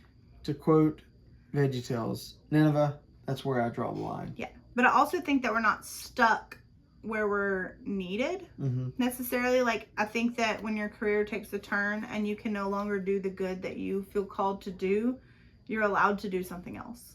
Like, teachers who felt called to teach and are going in and teaching in these schools, if your school goes full on woke and you're just, like, stifled, it is okay to leave that. Yeah. Like, that is not giving up on your calling. That is saying, I'm no longer in a place where I can do this. And God's going to show me another way. Right? And it could be that you teach elsewhere. It could be that you start writing curriculum. It could be that you... Yeah, who knows? Or, like, so say you're a salesman. You've been working for this company for years. It gets bought out, and now it's, like, super unethical. It is okay to quit. Yeah. You're not stuck just because that's where you're needed. Yeah. Like, and so I feel like some of his career advice was, it made me feel like people were kind of stuck in whatever society needed, and I feel like that's like a dystopian. You're stuck in your community. You can't get out. Yeah. It's bad of you to think of getting out. And so the only thing you can do is stay put and figure out what needs are there. Right. But yeah, I do think there are people that don't have that don't have a clear sense of calling in their life, but have all sorts of other gifts and skills and whatnot, and maybe they're not called to ministry or what have you, who they probably, part of them exploring what should I do with my life, ought to take into consideration what are the things I'm good at, what are the things that I enjoy doing, and what are the things that like people around me affirm me in, or that what are some needs in my community. I think that can be a part of discovering your calling. Yeah. Right. Oh yeah. If I'm like gifted in a certain way, like, you know, if I had become, you know, a lineman just because the community needed a lineman, like I would not be in a very good position because I'm not equipped for that position. I'm not gifted in that position, you know? Yeah. And so I would not be benefiting my community just to be doing something that they needed done. Yeah. Because I'm not going to be the person that's for that. But sometimes you don't want somebody to become, you don't want your surgeon to just be your surgeon because they needed a surgeon. Yeah. Like, you would like to think that they're particularly gifted. Yeah. At least at video games these days. Mm-hmm. You know? Most laparoscopic surgery seems to be that way. Yeah. Anyway, so he says we'll come into conflict with the spirit of the city, which is talking about the city being like the world kind of thing. And so I did point out that we find ourselves at conflict with our culture, not because we liked conflict, but because their lives and their values just don't line up with ours. Yeah. And kind of what we stand for stands against things, even though we're not intending it to be that way. Yeah. We talked about that. I feel like we talked about that. Maybe that was a small group that we talked about, like, parenting is so much like I make choices for my kids and my family that I think are best, and everybody gets mad about it because they feel like your choices are a judgment, somehow judging them or against them, and you're like, I did not say anything about you. Like I wasn't even thinking about you. Like this is what we decided to do. So, but I do think that if you're a Christian and your life looks exactly like your neighbors, you either have really godly neighbors or something's wrong.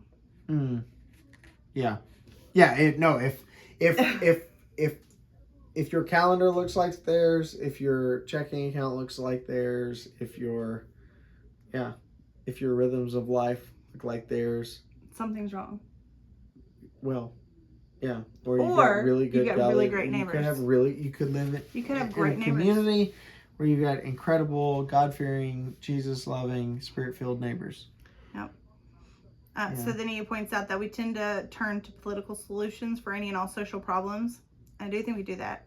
We tend to think that our happiness rises and falls with every election, every Supreme Court decision, every political action item, which to me feels like we're putting our trust in the government.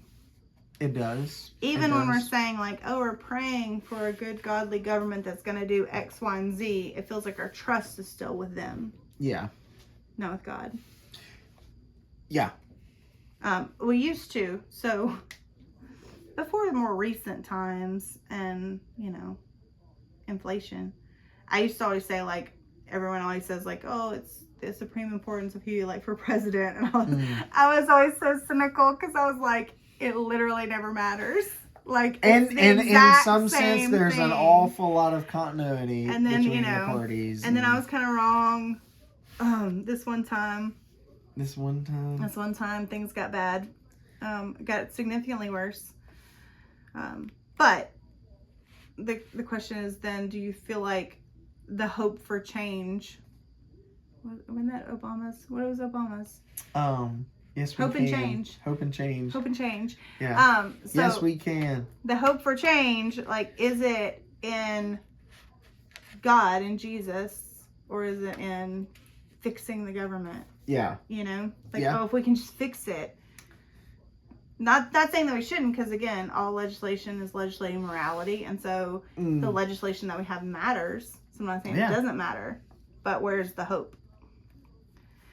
So he points out that a benefit of putting our hope for redemption in Christ rather than a political movement is that you're less tempted to compromise with evil for short-term political gains. And we talked about this, you were talking about in the car, maybe a couple weeks ago, about the difference between choosing the lesser evil and choosing the better good. Yeah.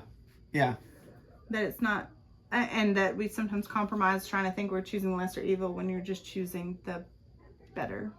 Yeah, and I don't think that, in some ways, maybe that's just like a technique of justifying what you've chosen.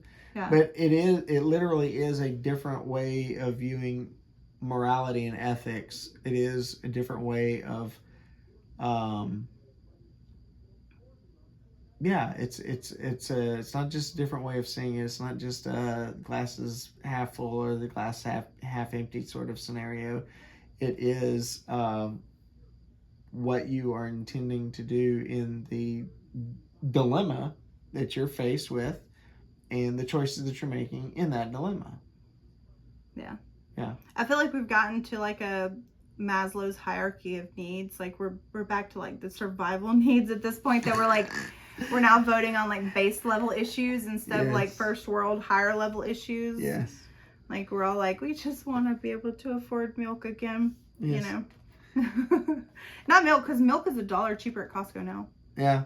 I was really excited about that. I got more excited They're trying to lure you back in more deeply. I got more excited about milk Go to being Costco $1 to grab a cheaper. rotisserie chicken and a gallon of milk. Yes. That's what we're living off And a of hot now. dog. Yes. So he also points out that we have thousands of years of Christian tradition wrestling with what the common good looks like, and we may have a few thousand more to go. We do tend to think that our problems are unique to history. Yeah, we do. Specifically church history. Yeah. Like we think, oh, there's nothing to teach us. But like, how arrogant would it be for me to think that, like, number one, that I'm smarter than a lot of the church fathers? Like, that's crazy talk. Yeah. But like, even something like, okay, it's chronological snobbery, you know, but like, imagine tossing out the entire calendar system because like you decided that you could see the sun and the stars moving, and so you were going to figure out your own calendar system for yourself.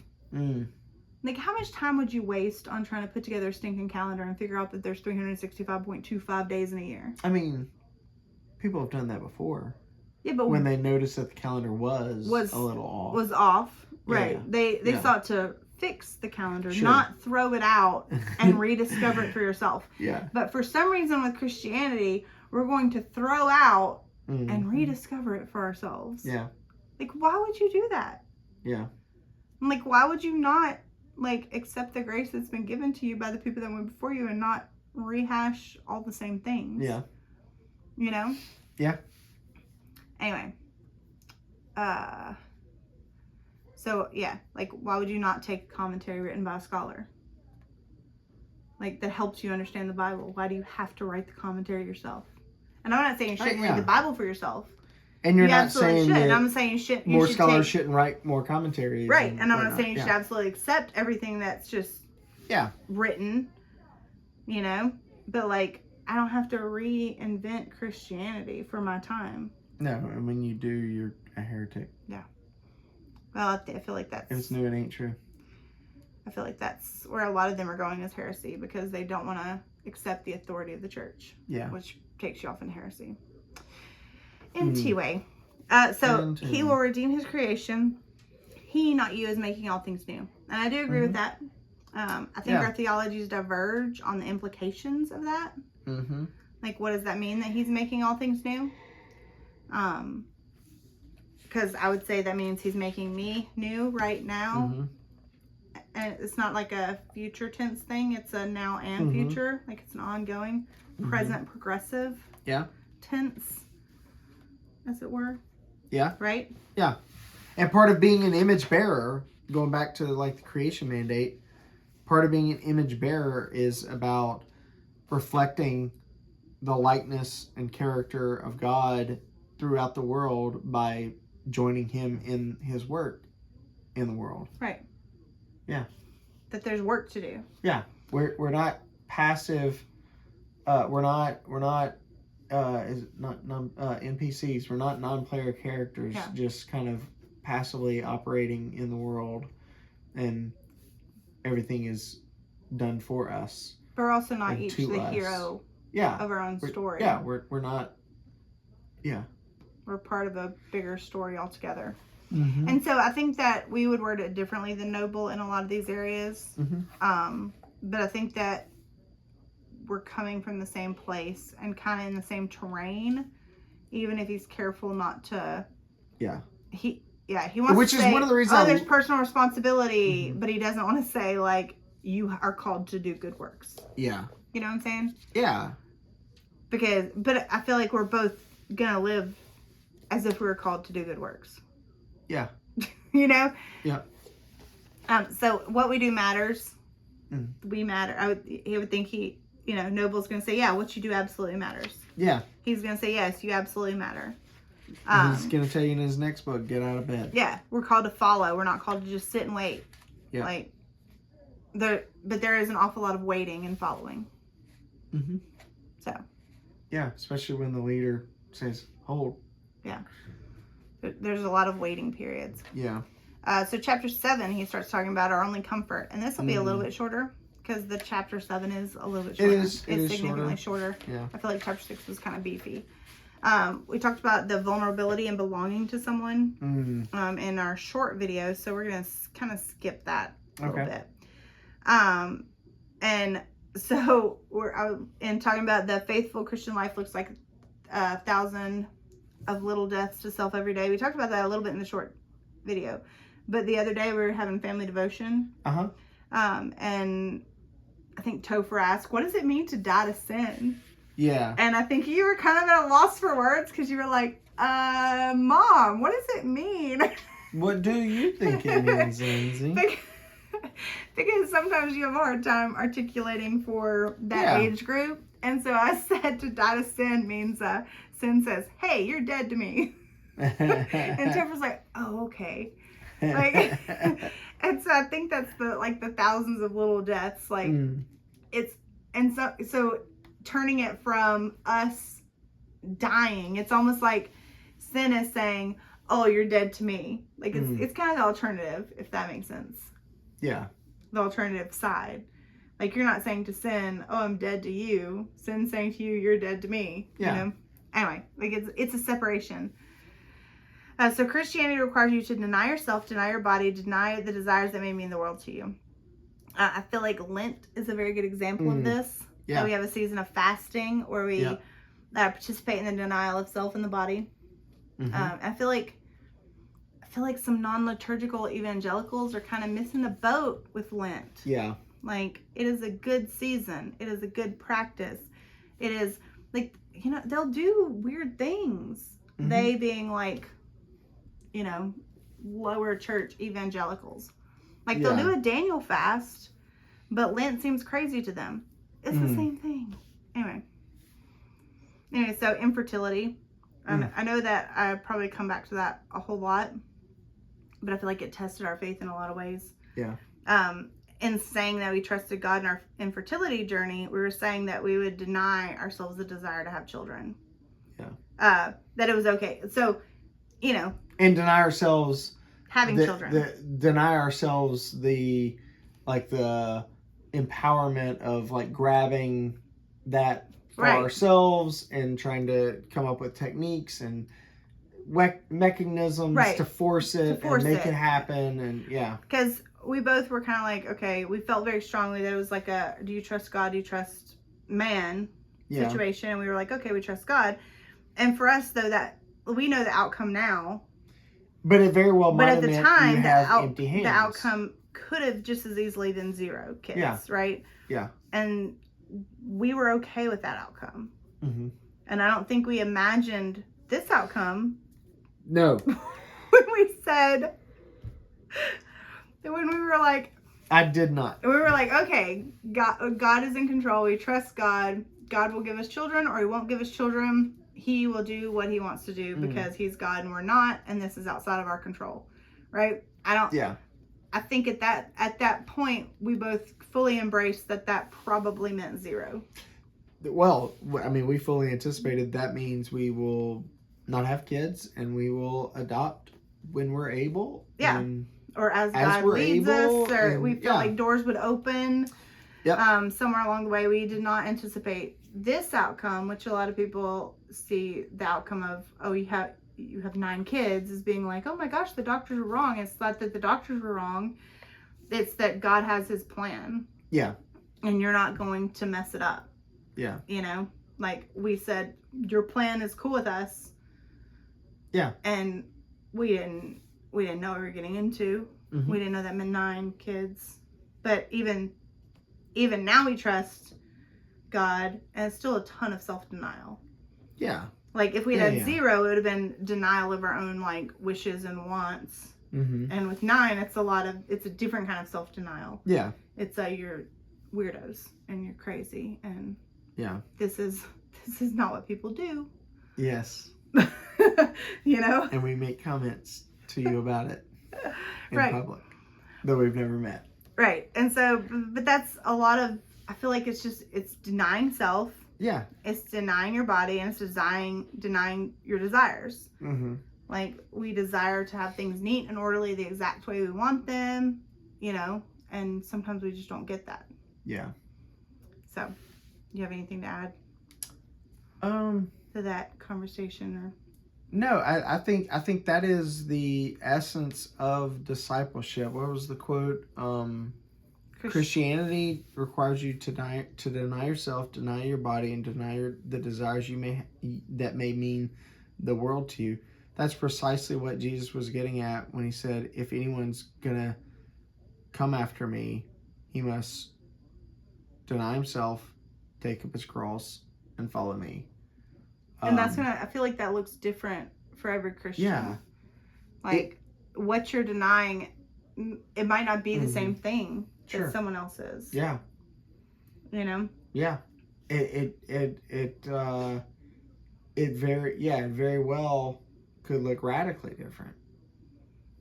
So, he also then on page 201 says, age does nothing to diminish the desire for existential affirmation.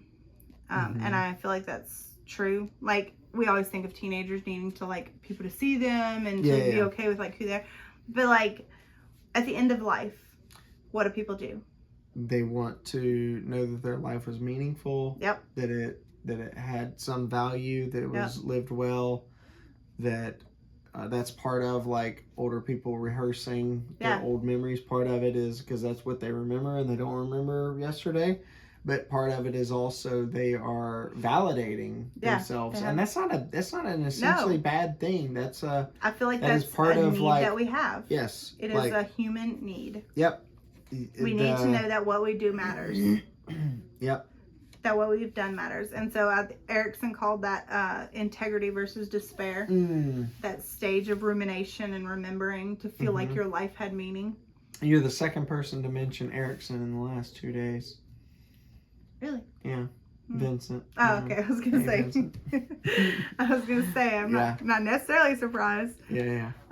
So I kind of ended on page 201, even though he kind of went on a little further. Yeah. But, and I did really appreciate that story that he wraps up with in the end. But that no matter what our circumstances, our life is good because we live it before God, who intentionally created us and sustains us.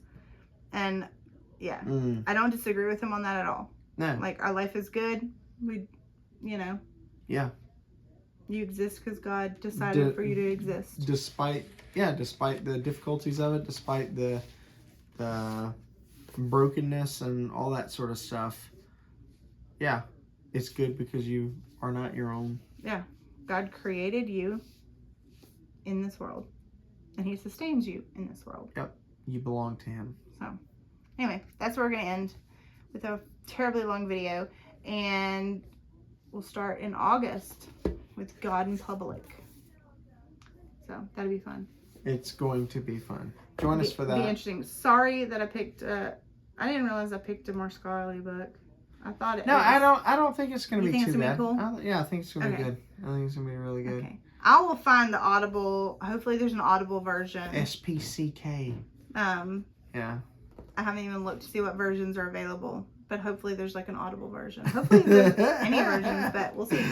This is going to be fun. Yeah, tons.